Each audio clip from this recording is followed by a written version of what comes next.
It's funny how the IMF and the World Bank continually just confirm via the restrictions and constraints they put in about Bitcoin being adopted, particularly in El Salvador at the moment, indicates to me the real threat that Bitcoin is to the TradFi US dollar extractionary confessions of an economic hitman playbook narratives, and the inevitability of Bitcoin. Because if Bitcoin is just the speculative asset that's going to zero, that's not backed by anything, that is worth nothing, then why are they even bothering putting in these restrictions in the first place at all? But it's also worthwhile acknowledging this 2021 article that I came across from CoinGape, where Max Kaiser in 2021 was subject to this article regarding Bitcoin in El Salvador. And it's talking about how Max Kaiser has suggested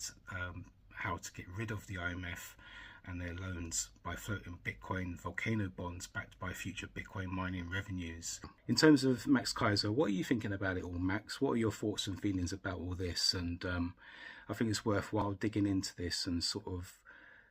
having an earnest, honest conversation, because obviously you've been a big champion with El Salvador and its Bitcoin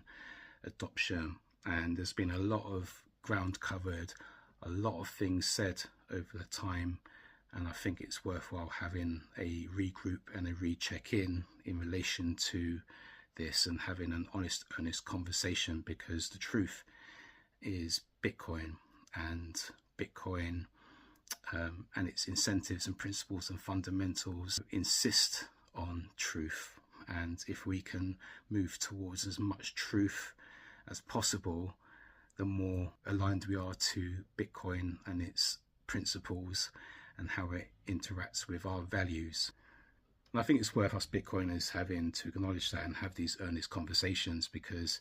albeit Bitcoin is inevitable, like Bitcoin game theory is going to continue to play out, and it's inevitable regardless of the conditions that the IMF impose. If anything, it reveals the fact that the IMF are coming out acknowledging and revealing the aspects and parts of where Bitcoin hurts them the most. But when things like this happen,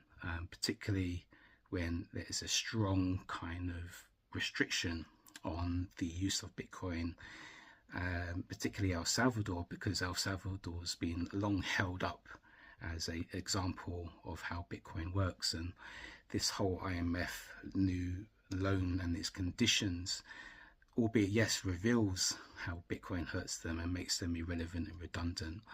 and stuff, but ultimately you're part of the system there, Max, and you're part of the whole voice and face of Bitcoin amongst the Bitcoin ecosystem when it comes to this sort of stuff.